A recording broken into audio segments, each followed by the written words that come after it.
전능하신 이 여호와 하나님께서 말씀하사 해 돋는 데서부터 지는 데까지 세상을 부르셨도다. 이르시되 나의 성도들을 내 앞에 모으라. 그들은 제사로 나와 언약한 이들이니라 하시도다. 하나님은 영이시니 예배하는 자가 영과 진리로 예배할지니라. 아멘.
신실하신 하나님 아버지, 지난 한 주간도 우리와 함께 하시고 오늘도 우리를 성전으로 인도하여 주시니 감사합니다.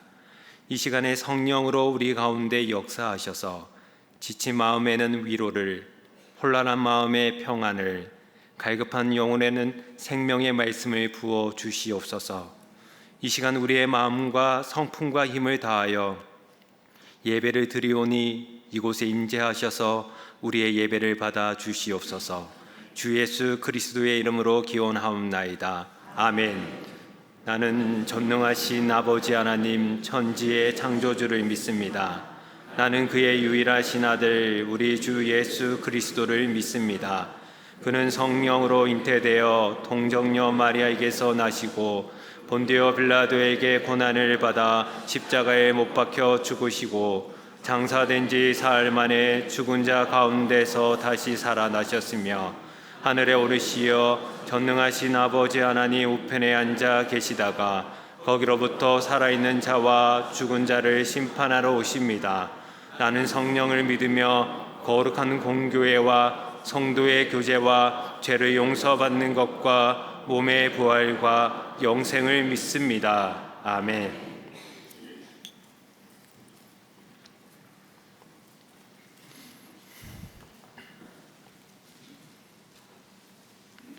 내 백성아 들을지어다. 내가 말하리라. 이스라엘아 내가 내게 증언하리라. 나는 하나님 곧 내 하나님이로다.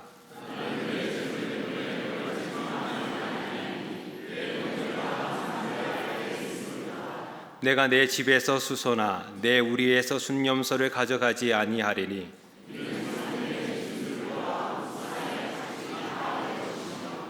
산의 모든 새들도 내가 아는 것이며 들의 짐승도 내 것임이로다.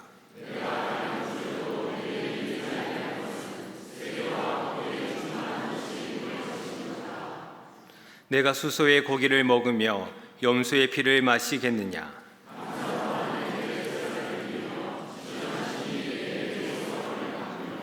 환난 날에 나를 부르라. 내가 너를 건지리니 내가 나를 영화롭게 하리로다. 아멘.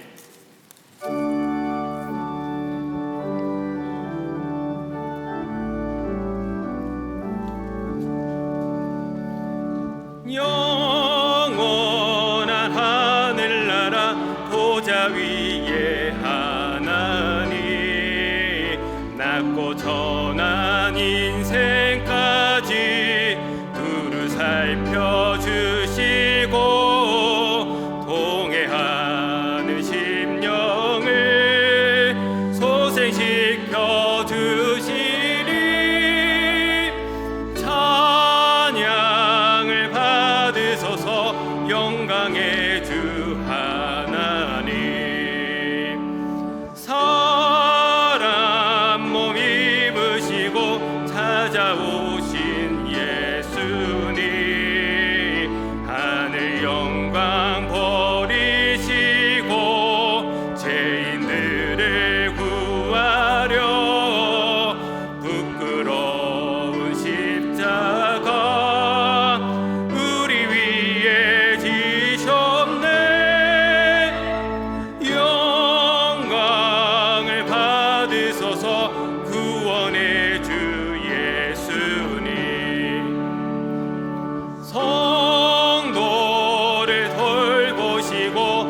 아버지 하나님 감사합니다. 한 주간 저희를 지켜보아여 주시고 주의 전에 나와 예배드리게 하여 주시니 감사합니다. 일어나라 빛을 발하라 표어로 시작한 올해가 어느덧 녹음이 짙어지는 여름의 문턱에 들어서며 우리의 삶을 돌아보게 됩니다. 빛과 소금의 역할을 감당하리라 맘먹고 시작하였지만 무엇을 먹을까 마실까 입을까를 염려하며 살았습니다. 전심으로 주님을 신뢰하지 못하고 인내하지 못하며 마음과 이슬로 지은 죄들과 내어주는 사랑이 힘든 저희의 연약함을 십자가 앞에 내려놓습니다. 용서하여 주시옵소서. 그럼에도 변함없이 너는 내 아들이라 내 딸이라 명하시며 홀로 두지 않으시고 힘들고 지칠 때마다 손잡아 주시는 하나님 아버지 감사합니다. 한없는 사랑과 은혜를 베푸시는 주님만 바라봅니다. 그 사랑 안에 거하며 주님께 꼭 붙어있는 가지가 되어 사랑과 은혜를 흘려보내는 복음의 통로가 되고 어두운 곳에 빛을 비치는 주의 자녀답게 살아가도록 성령이여 충만하게 채워주시옵소서. 나라를 위해 기도합니다. 대통령 선거를 앞두고 있습니다. 공정한 선거가 이루어지고 주님의 뜻에 합당한 정직하고 지혜로운 사람이 선출되어 분열이 아닌 화합으로 공의와 정의가 바로 세워지는 나라가 되게 하셔서 국민들 모두가 소망을 가지고 이 나라에서 살아감이 행복한 나라가 되게 하여 주옵소서. 교회를 위해 기도합니다. 항존직 선거를 준비하고 있습니다. 모든 선거 과정 가운데 함께하여 주시사 주님께서 예비하신 믿음의 일꾼들이 피택되도록 인도하여 주시옵소서. 그리하여 주님의 몸된 일산동안교회의 지체들이 협력하고 하나 되어 주님의 뜻을 이루어가는 하나님 보시기에 아름다운 교회로 세워져 가기를 원합니다. 영유아부에서 청소년부에 이르기까지 주의 자녀들이 믿음의 반석 위에서 지혜롭고 건강하게 자라나게 하시고 힘들고 어려운 이 시대를 살아가는 청년들의 앞길을 열어주셔서 사회에서 든든히 세워져 가고 믿음의 가정을 이루며 믿음의 대를 이어가도록 은총을 베풀어 주시옵소서.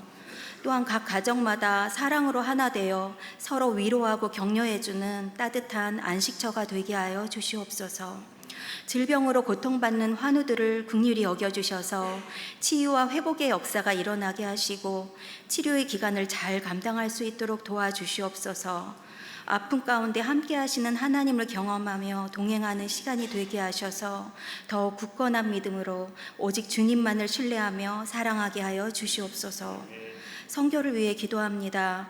복음 들고 세계 곳곳으로 파송된 선교사님들의 건강과 안정을 지켜주시고 그 땅 가운데 믿지 않는 영혼들이 주님을 영접하고 구원에 이르도록 성령의 충만한 능력과 은혜로 채워주셔서 복음을 전하는 사역을 담대히 감당할 수 있도록 도와주시옵소서. 이 시간 찬양으로 영광 돌리는 시온 찬양다의 찬양을 기뻐 받아 주시고 말씀을 전하시는 박재현 위임 목사님께 성령의 기름을 부어 주셔서 오늘 우리에게 주시는 하나님의 말씀을 온전히 선포하실 수 있도록 은혜를 더하여 주시옵소서. 모든 말씀 예수 그리스도의 이름으로 기도드립니다. 아멘.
삶이 기쁜 샘이 되어 바다처럼 넘치네.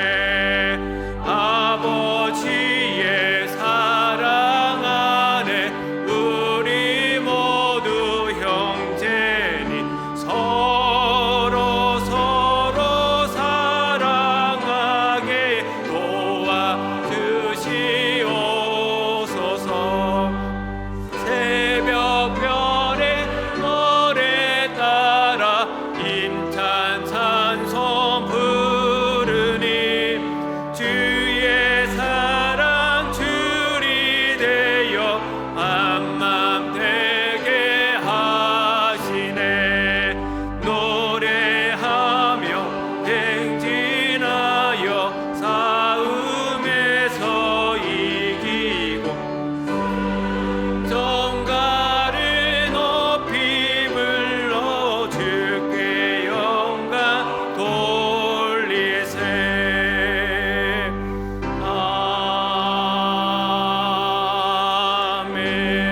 아멘. 오늘 하나님께서 우리에게 주시는 말씀은 마태복음 7장 13절에서 14절까지의 말씀입니다. 마태복음 7장 13절에서 14절까지의 말씀입니다. 신약 성경 신면에 있습니다. 하나님의 말씀을 봉독하겠습니다. 좁은 문으로 들어가라. 멸망으로 인도하는 문은 크고 그 길이 넓어 그리로 들어가는 자가 많고 생명으로 인도하는 문은 좁고 길이 협착하여 찾는 자가 적음이라. 아멘.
네, 우리 시온찬의 찬양 예수님 우리의 목자 되신다는 그 고백이 우리의 고백이 되기를 바라고요.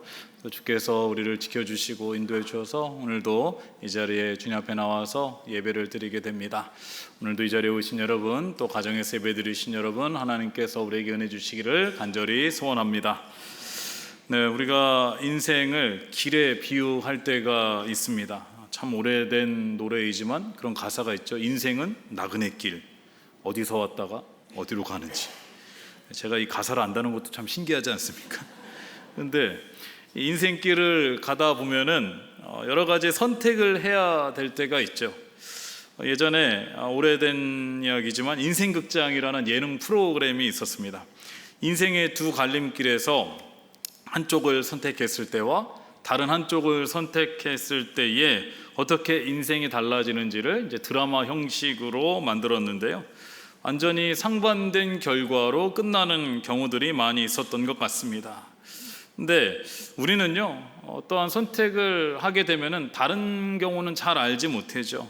내가 선택한 그 길을 가게 되는 것이고요. 그 선택한 길에 대해서는 또 책임을 져야 하는 것입니다. 인류의 선택은요, 아담과 하와 때부터 이미 시작이 되었습니다.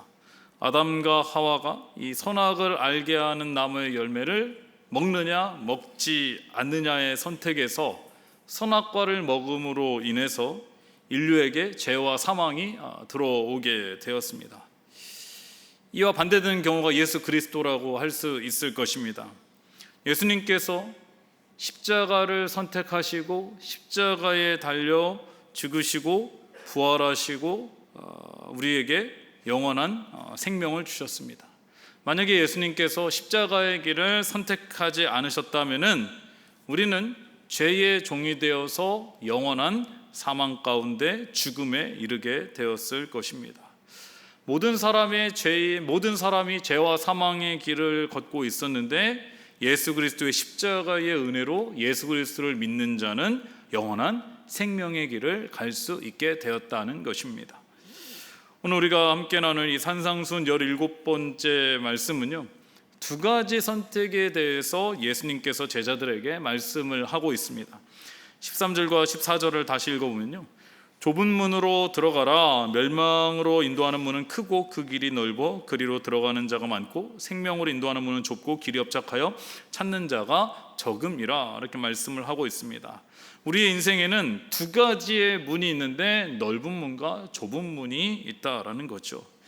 넓은 문을 열게 되면은 넓은 길이 펼쳐져 있는데요, 그 길은 멸망으로 인도하는 길이다라고 말씀을 하고 있습니다.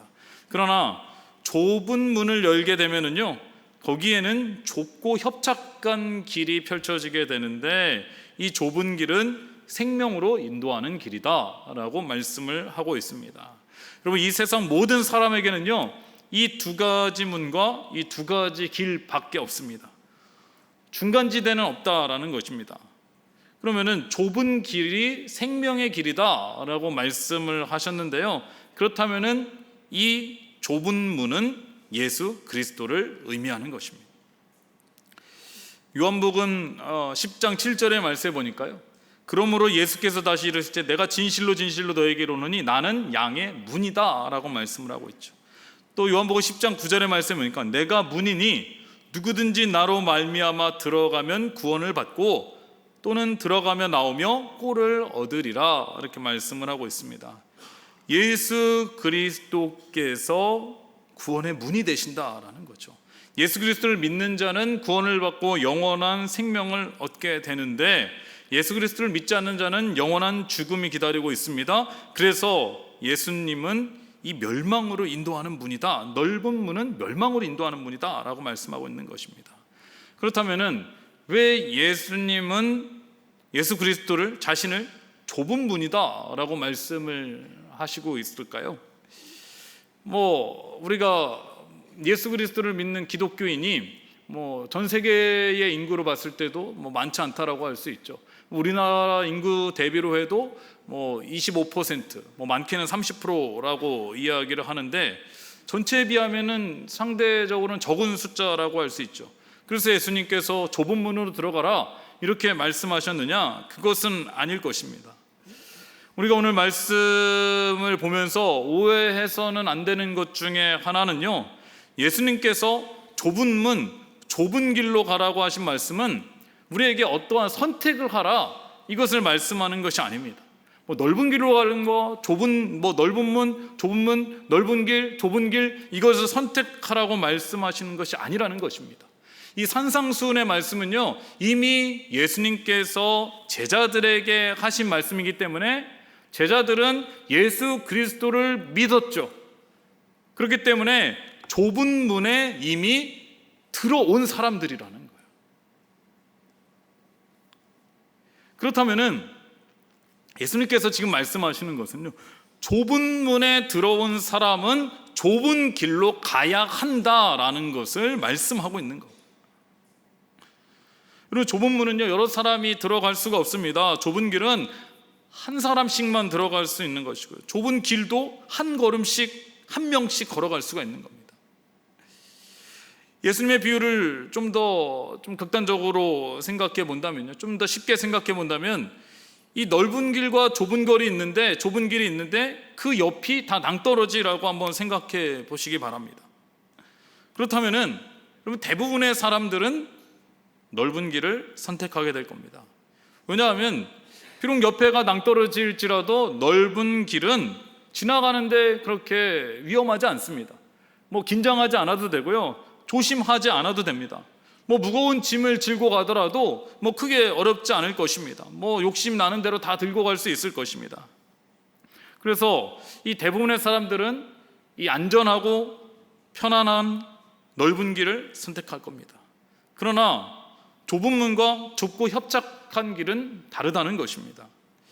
여러분, 좁은 문에 들어가려면요, 무거운 짐, 부피가 큰 것은 통과할 수가 없죠. 걸리게 될 것입니다.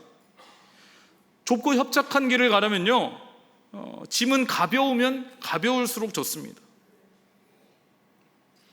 점점 좁아지는 길을 가게 되면요, 짐을 가지고 있으면 균형을 잃을 수도 있죠. 앞에서 말씀드린 낭떠러지라고 생각하면은 그 짐으로 인해서 떨어질 수도 있는 거죠. 뿐만 아니라 여러분, 지나가다가 어떠한 돌불이나 장애물 같은 것에 넘어지기라도 하면 큰일 나기 때문에 한 걸음 한 걸음 조심해서 걸어야 될 것입니다. 그렇다면 왜 예수님께서는 제자들에게 이러한 말씀을 하시는 것일까요? 예수 그리스도를 믿고 하나님의 은혜로 구원의 문을 통과한 사람은 당연히 좁은 길로 끝까지 가야 하는데 넓은 길로 가려는 사람들이 있다라는 거예요. 여러분, 예수님을 믿는다라는 것은요, 결코 편안한 것이 아닙니다. 쉬운 것도 아닙니다. 오늘 여러분이 하나님의 은혜에 감사하고 구원의 은혜에 감사해서 이 자리에 나와서 하나님 앞에 예배드리고 있지만요, 여러분, 이 자리에 예배드리기 위해서 언제부터 준비하셨습니까? 11시 예배니까요. 아마 9시부터는 일어나시지 않으셨겠어요? 오늘 찬양대 몇 시에 일어나셨어요? 9시요? 9시 죄송합니다. 7시. 7시에는 일어나셔야죠.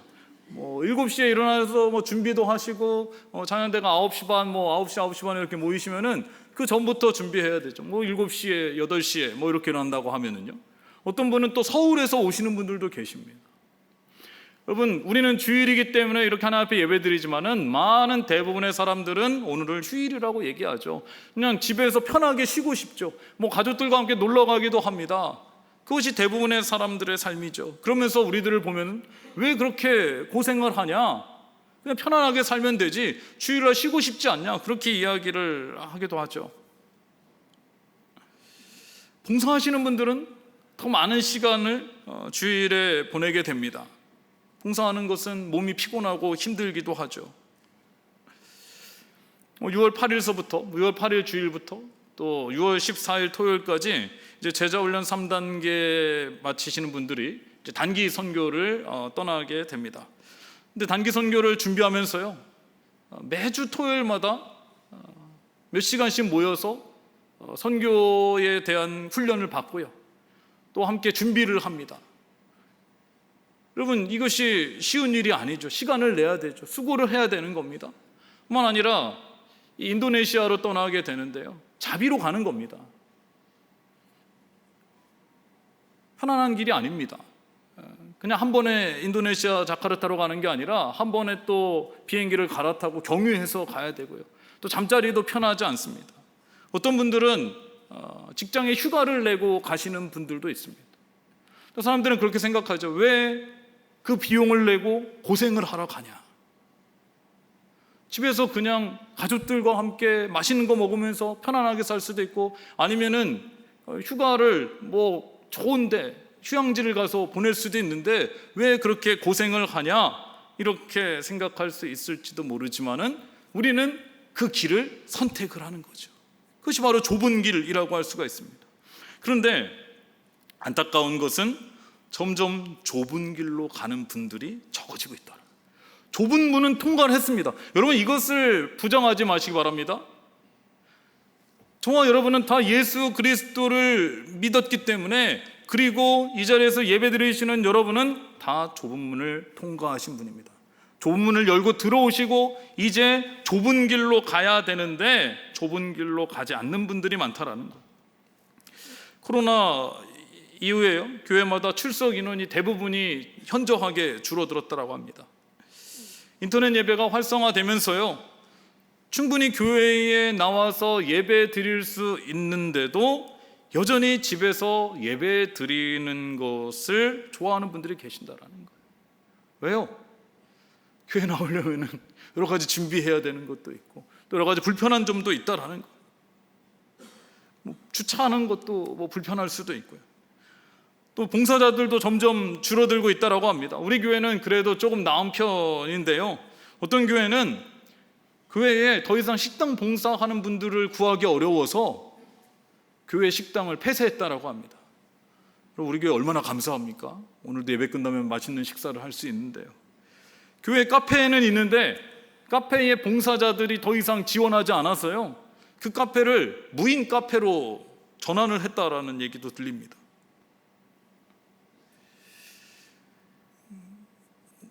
중보기도팀이 있는데요, 중보기도팀이 이제 시간을 나누어서 중보기도를 해야 되는데 지원하는 사람이 없다라는 거예요. 중보기도 학교를 이렇게 열어도요, 더 이상 사람들이 신청을 하지 않는다라는 거예요. 그래서 어떻게 해야 될지 모르겠다, 이렇게 고민하는 목회자들의 목소리를 들은 적이 있습니다. 어렵고 힘든 봉사일수록 지원자는 점점점 줄어든다라고 합니다. 그럼 왜 이런 일이 일어날까요? 한마디로 아무것도 하지 않으면요, 몸이 편하기도 하고 신경 쓸 일도 없기 때문에 그렇다라는 거예요. 굳이 이 세상에서 내가 해야 할 일도 많고 바쁜데 내가 아니더라도 누군가가 봉사하고 헌신하겠지라는 그러한 생각이 있다라는 거예요.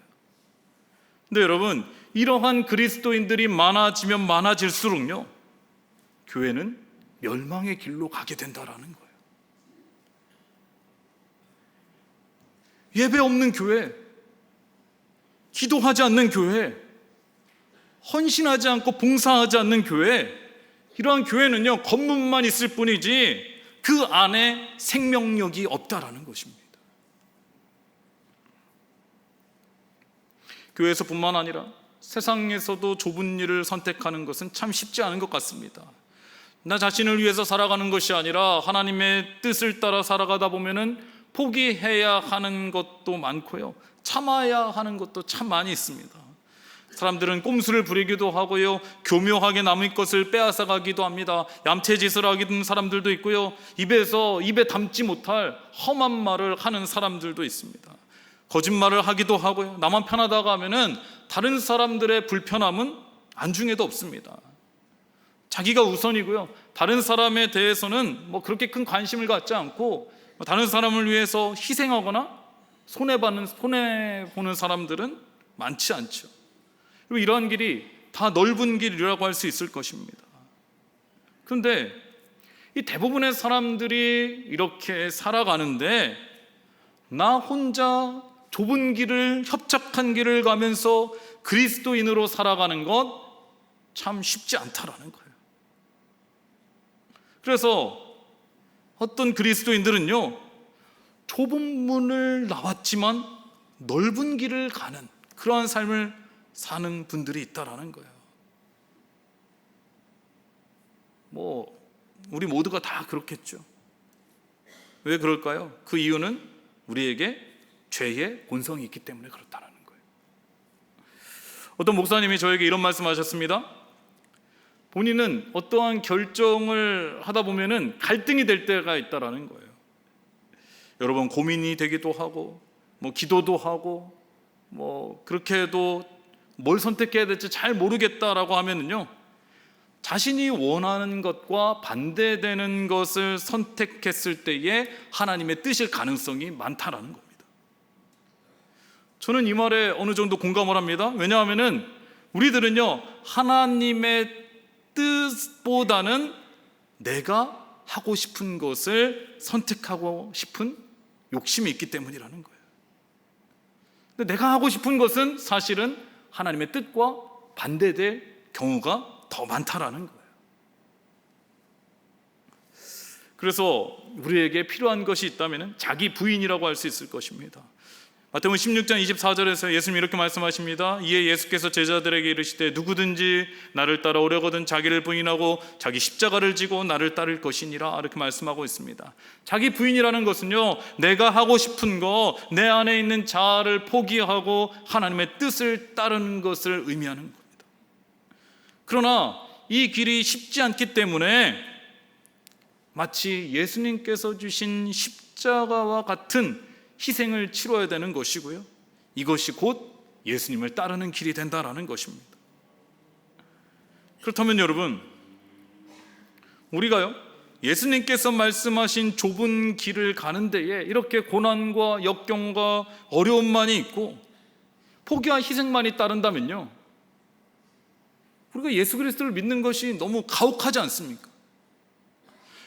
여러분, 우리가 누군가에게 복음을 전해야 되는데요, 우리 복음을 전하고 났는데 교회에 와서 보니까 희생만 하고 고난만 있고 포기하라고 하고 손해보라고 하고, 그러면요, 누가 예수 그리스도를 믿겠습니까? 그렇기 때문에요, 우리는 물론 좁은 길을 가야 하지만 좁은 길을 가면서 두 가지를 기억할 수 있어야 됩니다. 첫째는 우리가 좁고 협착한 길을 가지만은 이 길은 나 혼자 가는 것이 아니라 주께서 우리와 함께 하신다라는 것입니다. 앞에서 말씀드렸죠? 우리가 좁은 문을 열고 들어왔다라는 것은 우리가 예수 그리스도를 믿었다라는 것이고요, 우리가 예수 그리스도를 믿게 되면은 우리와 함께 하시는 임마누엘 주께서 우리 안에서 함께 하신다라는 겁니다. 그리고 좁은 길을 가는 것이, 나 혼자 가는 것이 외롭고 힘들고 수고하고 무거운 짐과 같이 느껴질 수 있을지 모르지만 예수님께서 말씀하십니다. 마태복음 11장 28절입니다. 수고하고 무거운 짐자들아 다 내게로 오라, 내가 너희를 쉬게 하리라. 우리의 수고와 무거운 짐을 주께서 대신 지신다라고 말씀을 하고 있는 겁니다. 얼마 전 다큐멘터리 하나 봤는데요, 에베레스트 산에 오르는 사람들에 관한 이야기였습니다. 이 에베레스트 산은요, 높고 아주 험한 산이죠. 위험하기로 유명한 산이기도 하죠. 그래서 이 등산을 좋아하는 사람이라면은 한 번쯤 가보고 싶어하는 산이죠. 물론 전문 산악인처럼 이렇게 정상까지는 올라가지는 못하겠지만은 그러나 어느 정도 높이까지는 올라가기를 원한다라는 거예요. 그래서 수많은 등산가들이 에베레스트를 찾고 이제 도전을 한다라는데요, 여러분, 이 에베레스트 산에 올라가는 데 있어서 가장 중요한 것은 좋은 등산 장비를 챙기는 것이 아니라 그보다 더 중요한 것은 유능한 세르파를 구해야 한다라는 것입니다. 이 세르파는요, 이 고산 지역에 거주하는 이 사람들을 의미합니다. 이 에베레스트 지역에 오랜 동안 살아온 사람들, 그 사람들이요, 이제 길을 안내하는 거거든요. 산악 전문가라고 할 수 있습니다. 이들이 하는 일은 여러 가지가 있지만 크게 두 가지라고 할 수 있습니다. 첫째는 등산하는 사람에게 길을 안내해 줍니다. 이 등산하는 사람들은 이 에베레스트 산에 처음 온 사람들이 대부분이기 때문에 어디 길을 가야 되는지, 어떠한 길이 위험한지, 또 어디서 쉬어야 되는지 그것을 잘 모릅니다. 그런데 이 세르파는 어려서부터 이 지역에서 자라면서 산을 오르락내리락 했기 때문에 너무나도 잘 아는 거죠. 둘째는 이 세르파가요, 무거운 짐을 대신 지고 간다라는. 이 등산을 하다 보면은 뭐 여러 가지 도구들이 필요하죠. 생필품이 필요하죠. 무거운 짐들이 있는데 이 세르파가 이 짐들을 다 지게에 지고 머리에 이고 가는데요. 놀란 것은 이 사람들이요, 그 짐이 자신의 키보다도 높아요. 근데 이것을 지고 이고 산을 오른다라는 거예요. 함께 오른다라는 거예요. 근데 이분들은요, 전혀 힘들어하지 않습니다. 이거 완전히 적응되어 있는 사람들이죠. 근데 등산객 때는 어떻습니까? 높은 지대를 계속해서 가다 보면은 순이 가빠지게 되고요. 그래서 짐을 가지고 간 거 어려울 뿐만 아니라 점점 높이 올라가면 올라갈수록 가파른 길이 나오게 되고 험한 길이 나오게 되고 길이 좁아지고 잘못해서 무게중심을 잃어서 넘어지기라도 한다면요, 아니면 다리에 힘이 풀려서 장애물 같은 거에 걸리기라도 한다면은 크게 다치거나 생명을 잃을 수가 있다라는 거예요. 그래서 세르파가 없으면은 에베레스트 산은 혼자서 절대로 오를 수가 없다라는 겁니다. 여러분, 우리들도 마찬가지입니다. 우리들도 좁고 협착한 길을 가면 갈수록 나 혼자 가는 것이 아니라 우리와 함께 하시는 예수 그리스도의 뒤를 잘 따라가야 한다라는 겁니다.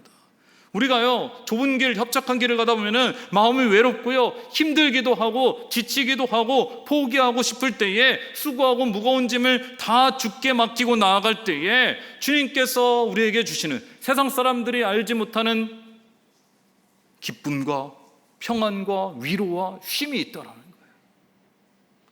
우리가 좁고 협착한 길을 가면서 예수 그리스도께 우리의 짐을 다 맡기지 못한다면은 끝까지 가기가 어렵다라는 거예요.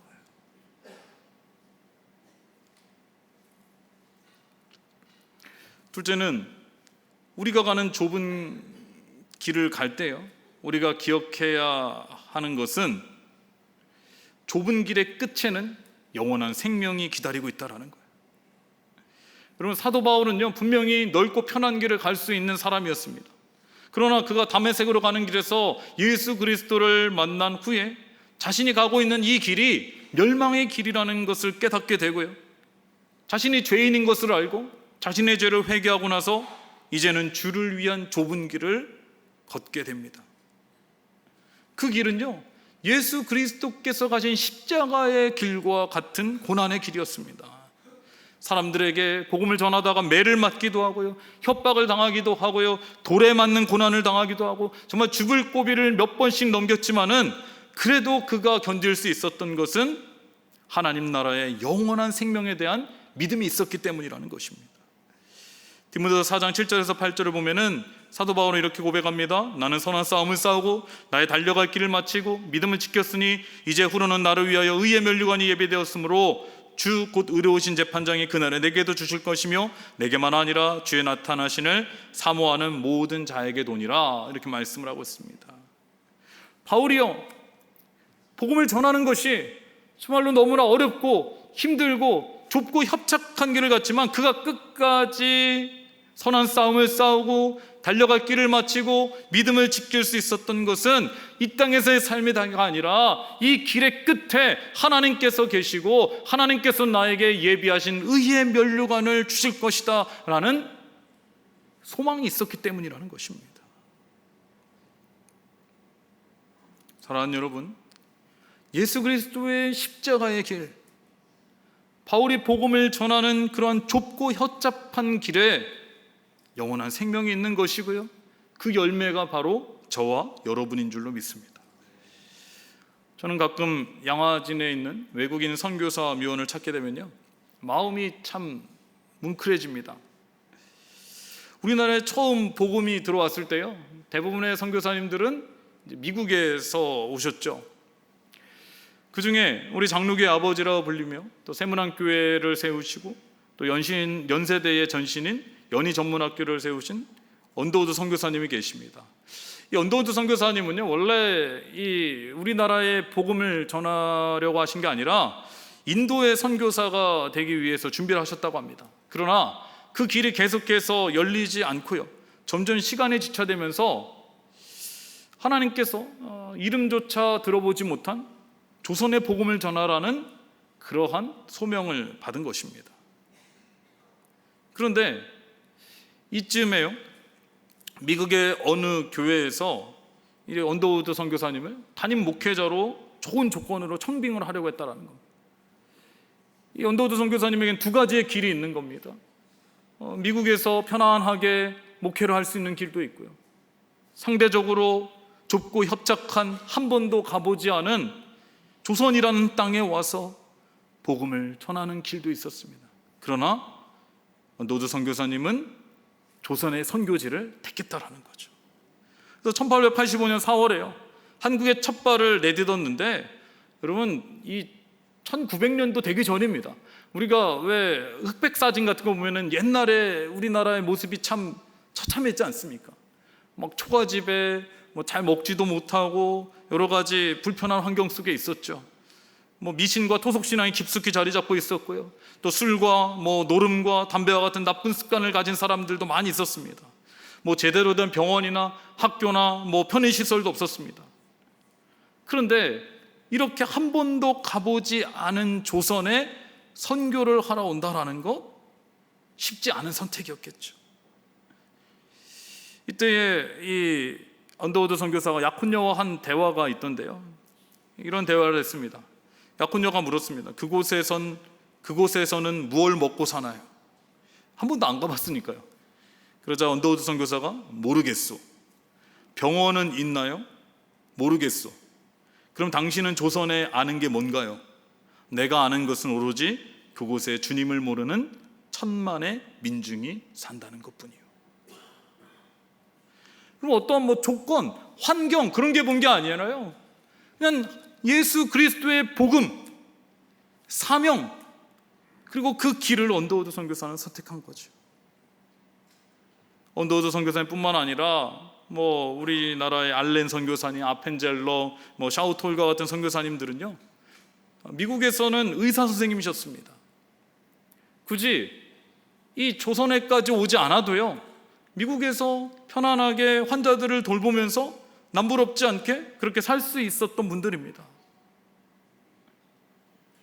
그 외에도 수많은 선교사님들을 보면요, 넓은 길을 갈 수도 있는 분이었지만 좁고 협착한 길을 선택했기 때문에 지금 우리가 세계의 복음의 중심지가 될 수 있었던 것이고요, 강대국도 될 수 있었던 것이고요, 무엇보다도 저와 여러분이 복음의 열매가 될 수 있었던 것입니다.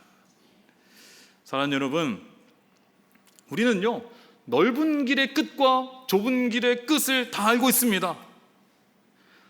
우리가 다 알면서요, 멸망의 문을 지나 넓은 길로 가는 사람만큼 어리석은 사람은 없을 것입니다. 우리가요, 이제 좁은 문을 통과했으니 이제는 좁고 협착한 길로 걸어갈 수 있기를 바랍니다. 오늘가 말씀을 통해서요, 혹시 너무 편하게 쉽게 신앙생활을 하고 있지는 않은지, 어떤 죄의 경계도 없이 또 모든 짐을 다 내가 짊어지고 그렇게 힘들게 걸어가고 있는 것, 인생길을 걸어가고 있지는 않은지 다시 한번 되돌아볼 수 있기를 바랍니다. 여러분, 세상에는요, 수많은 길이 있을지 모르지만 우리는 오직 한 길, 예수 그리스도의 좁은 길로 걸어갈 수 있기를 바랍니다.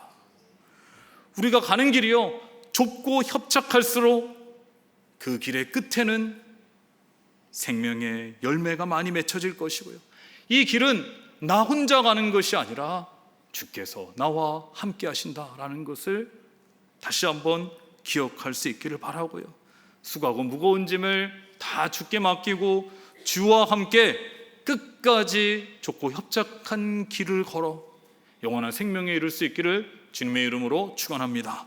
기도하겠습니다. 하나님 아버지, 세상에는 수많은 길이 있지만 우리는 오직 한 길 예수 그리스도의 좁은 길을 따라가게 하여 주시옵소서. 주의 길 가는 동안, 좁고 협착한 길을 가는 동안 외롭고 힘들고 고난이 찾아오더라도 수고하고 무거운 짐은 다 주께 맡기고 생명의 길을 끝까지 걸어가게 하여 주시옵소서. 예수님의 이름으로 기도드리옵나이다. 아멘.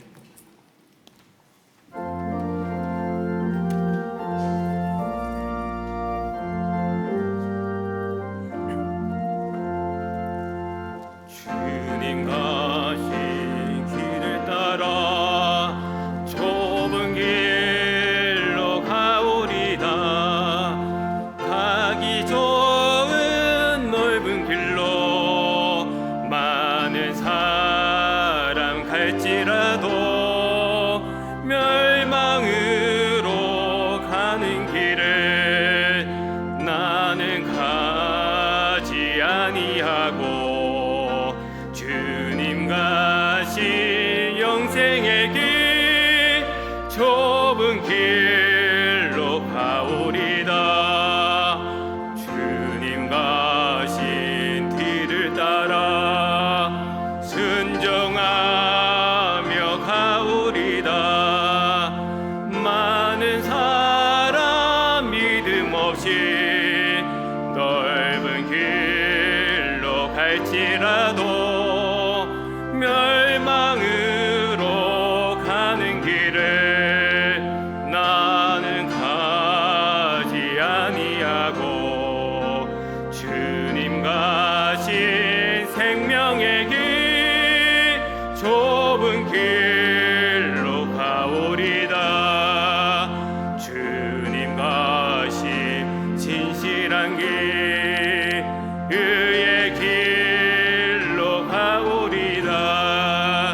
좁은 문과 좁은 길을 십자가의 길이 오나 영생 영광 바라보며 천국 가는 길이 오니 죽기까지 주님 가신 길을 따라 가오리다.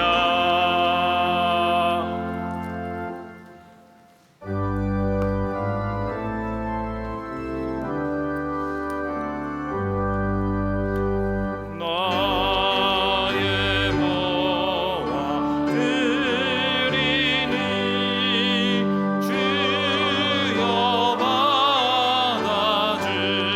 받아주셔서 하늘나라 위하여 주 뜻대로 쓰소서.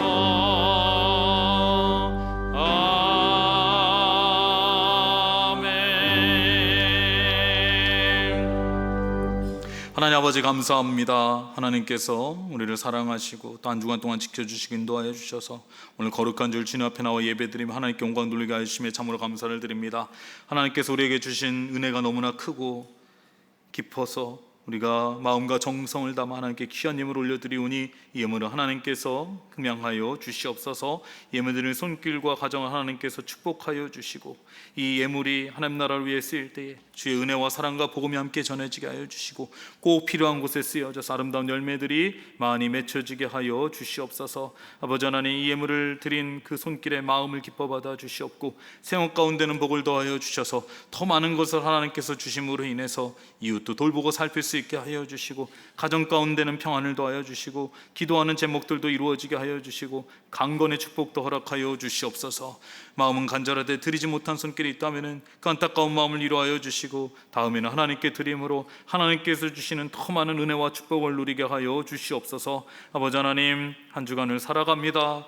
우리가 좁고 협착한 길을 갈 때에 주님께서 우리와 함께하여 주시고 힘을 더하여 주시옵소서. 아버지 하나님, 또 우리 환우분들 있습니다. 아버지 하나님께서 치료의 광선을 비추어 주시고 약한 부분을 어루만져 주시고 독수리 날개쳐 올라가지 새 힘을 얻으실 수 있도록 주님 도와 주시옵소서. 아버지 하나님, 저희가 항존직 선거를 준비하고 있습니다. 이 모든 준비 과정 가운데 하나님께서 친히 함께하여 주시고 은혜 주셔서 정말로 하나님께서 꼭 필요한 일꾼이 세워지게 하시고 이 모든 것이 합력하여 선을 이루게 하여 주시옵소서. 그 누구도 상처받거나 또 마음 상하는 일 없도록 그 마음과 생각을 지켜주시고 인도하여 주시옵소서. 아버지 하나님께 모든 걸 맡겨오며 예수님의 이름으로 봉헌기도 드리옵나이다. 아멘. 교회 소식을 말씀드리도록 하겠습니다. 주보를 참고해 주시기 바랍니다. 우리 교회 처음 나오신 분들이 계시다면 주님의 이름으로 환영하고 축복합니다. 교회에 등록하기를 원하시는 분들은요, 본당 1층에 새가족팀의 영접위원분들이 계시는데 영접위원분들의 안내를 받으시기를 바랍니다. 지난주에 우리 교회 처음 나오신 등록하신 분이 계십니다. 권재분 성도님 스스로 등록해 주셨는데요. 이 자리에 함께 예배드리고 계십니다. 잠깐 일어나시면 우리가 환영의 시간을 갖도록 하겠습니다. 네, 저 뒤에 계십니다. 우리 환영의 박수 하도록 하겠습니다. 주의 사랑으로 환영합니다. 주의 사랑으로 환영합니다. 자매 안에서 주의 영광을 보내 주의 사랑으로 환영합니다. 우리 환영 박수 하도록 하겠습니다. 네, 기도하겠습니다.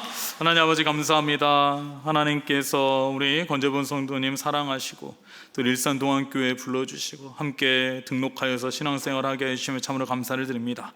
많은 교회 중에 우리 교회로 부르신 데는 분명한 하나님의 뜻이 있는 줄로 믿습니다.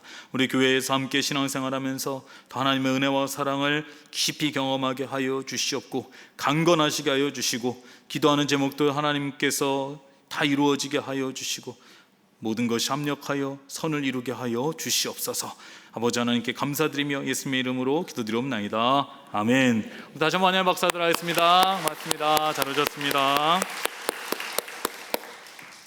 네, 계속해서 교회 소식을 말씀드리도록 하겠습니다. 오늘 예배 안내가 있습니다. 오늘 찬양 예배는 교사 헌신 예배로 드리도록 하겠습니다. 장신대 기독교 교육과 교수님이신 김성준 교수님이 오셔서 말씀을 전해 주시는데요. 우리 교사분들도 다 참석해 주시고 또 많은 분들이 함께 하셔서 우리 교수님 말씀에 은혜가 많이 있다는 얘기 들었는데 여러분들 많이 오셔서 또 함께 은혜 받으실 수 있기를 바랍니다.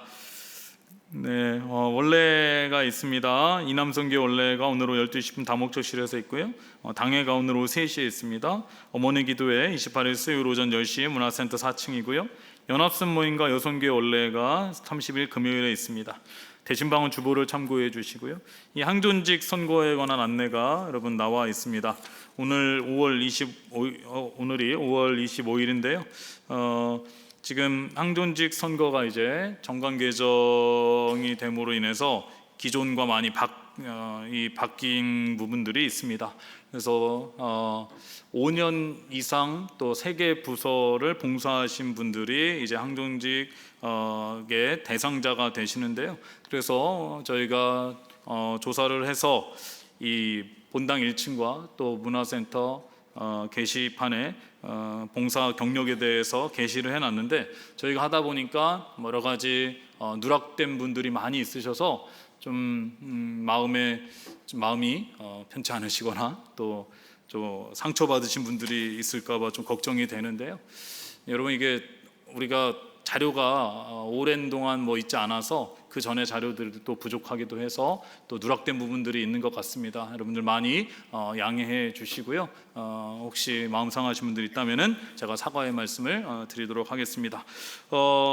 이제 이 게시된 그 봉사 경력은요, 여러분들 수정하기 위해서 저희가 게시를 한 겁니다. 그래서 혹시 나는 3개 이상 했는데 그 이상을 했는데 경력이 누락됐다 하는 분들은요, 그 본당 지하 1층에 선거관리위원회 사무실이 있습니다. 거기에 가셔서 경력 확인서를 제출해 주시면요, 저희가 그것을 기반으로 해서 수정을 다 하도록 하겠습니다. 근데 3개 부서 이상 5년 이상 하신 분들도요, 내려가셔서 이 경력 확인서를 제출해 주시면은 이것이 하나의 좋은 이 자료가 되어서 우리가 다음 선거를 하는데 많은 도움이 될 것 같습니다. 그래서 이 게시된 모든 대상자들은 지하 1층에 가셔서 선거관리위원회에서 경력 확인서를 작성해 주시면은 감사하겠습니다. 그래서 이렇게 수정이 된 부분들을 저희가 다 한 후에는 6월 1일에 이제 후보자 등록을 받습니다. 6월 1일 후보자 등록은요, 그러니까 게시물에 이름이 게시된 그 후보자의 이름이 있다고 해서 다 후보자로 자동 등록되는 것이 아니라 지원서를 항종직 지원서를 작성을 해주시고 내주신 분들이 후보자가 되는 겁니다. 6월 1일에 후보자 등록을 하게 되고요. 6월 1일에 혹시 현장 등록이 어려우신 분들은 교회 사무실로 연락해 주시면은 저희가 도와드리도록 하겠습니다. 후보자를 등록하지 않으시면은 자동 사퇴 처리가 되니까 꼭 후보 등록을 해주시기를 바라고요. 6월 8일에 이제 다 후보자 공고를 하도록 하겠습니다. 후보자로 등록하신 분들을 이제 이름과 사진과 교회 등록일, 봉사 경력 등을 다 포함해서 저희가 게시물로 또 여러분에게 유인물로 나눠드려서 여러분이 보시기에 편하도록 또 어떤 분이 어떤 봉사를 했는지 알 수 있도록 하도록 하겠습니다. 그래서 6월 15일, 20일, 29일까지는 이제 3차 투표까지 이어지게 됩니다. 선거관리사무실은 본당 지하 1층이고요. 여러분 조금 불편하시고 번거로우실지 모르지만 이번에 하다 보면은 또 이제 앞으로는 정착이 잘 될 수 있을 것 같습니다. 여러분 많이 양해해 주시고 이해해 주시면 감사하겠습니다. 이 선거 기간 중에요, 오해받을 수 있는 불필요한 행위는 자제해 주시기 바랍니다. 이 오해받을 수 있는 불필요한 행위가 뭔지 아시죠, 여러분? 그리고 회의나 교육을 위한 모임 외에는 선거 이유로 그 모임을 다 미뤄주시기를 바랍니다. 친교 모임 같은 것은 다 뒤로 미뤄주시기 바라고요. 그래서 은혜로운 선거가 될 수 있도록 여러분 기도해 주시기를 바랍니다.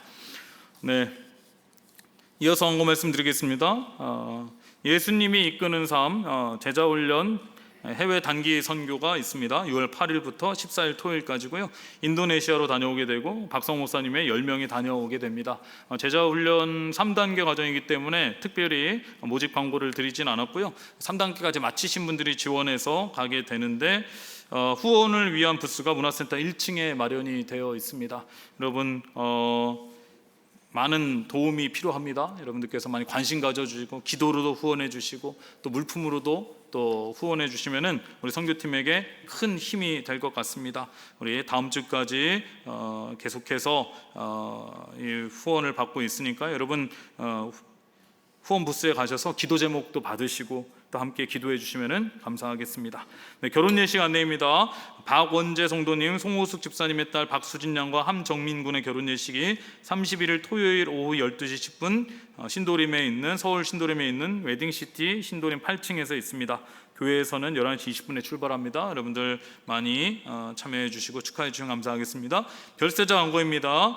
407순 오충현 집사님 부친께서 별세하셔서 지난주에 장례를 은혜 가운데 마쳤습니다. 또 믿음 12순 이원희 집사님 모친 되시고 김성경 권사님의 신모 되시는 노승애 권사님께서 지난주에 벌세하셔서 은혜 가운데 장례를 잘 마쳤습니다. 슬픔을 당하신 가족분들에게 하나님의 위로가 함께 하시기를 바라고요. 여러분들도 우리 가족들을 위해 기도해 주시고 위로해 주시면 감사하겠습니다. 헌화해 주신 분이 계십니다. 이경순 권사님 아들 결혼에 감사해서 헌화해 주셨고요.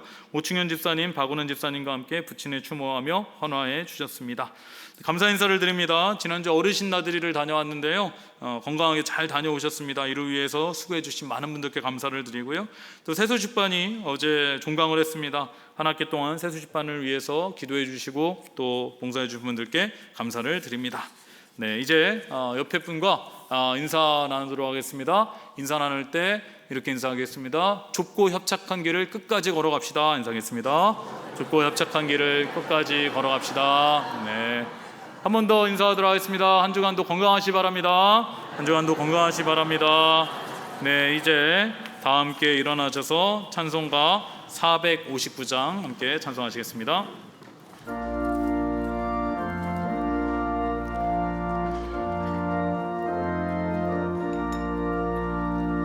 누가 주를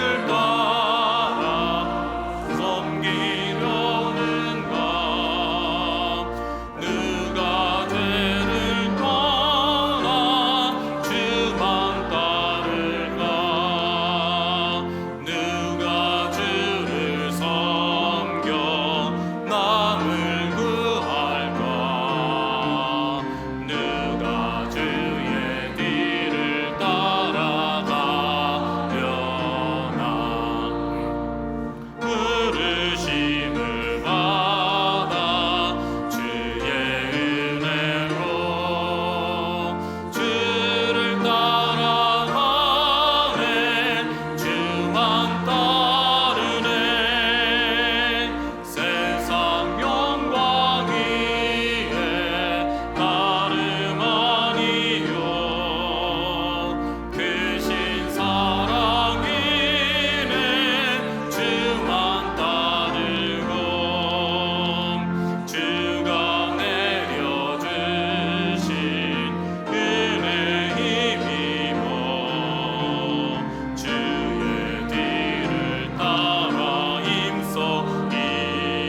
우리 주 예수 그리스도의 은혜와 원하신 아버지 하나님의 사랑하심과 성령님의 감동 감화하시고 우리 가운데 교제 교통하심이 예수 그리스도를 믿고 좁은 문을 지나 이제는 좁고 협착한 길을 걸어가며 주와 함께 동행하고 수고하고 무거운 짐을 다 주께 맡김으로 끝까지 생명의 길을 걸어가 열매를 맺기를 간절히 소원하는 이제라 함께 예배하는 그리고 가정에서 예배드리는 유산동 함께 성도님들 위해 그 가정 위에 삶의 자리 위에 모든 기도 제목 가운데 지금부터 영원까지 함께 하시기를 간절히 축원하옵나이다. 아멘.